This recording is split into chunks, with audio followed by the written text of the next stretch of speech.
2000 വർഷം പഴക്കമുള്ള അമ്പലമാണ്. അപ്പം അതുകൊണ്ട് തന്നെ ഇത് ആർക്കിയോളജിക്കൽ ഡിപ്പാർട്ട്മെൻറ്റിൻ്റെ കീഴിലുള്ള ക്ഷേത്രമാണ്.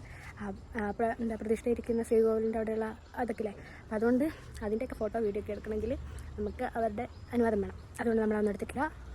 പിന്നെ ദേവസ്വത്തിൻ്റെ ഉള്ളിൽ, അമ്പലത്തിൻ്റെ ഉള്ളിലെടുക്കുന്നതിനാണ് ദേവസ്വത്തിൻ്റെ പെർമിഷൻ വേണ്ടത്.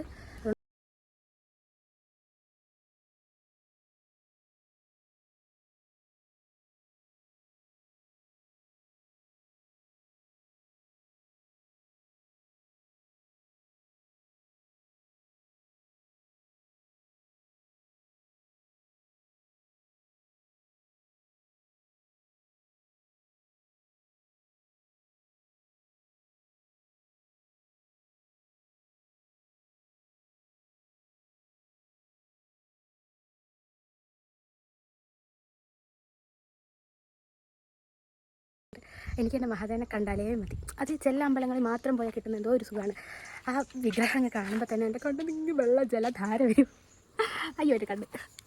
അപ്പം അയ്യോ, എനിക്കെന്തായാലും വളരെ സന്തോഷമായി.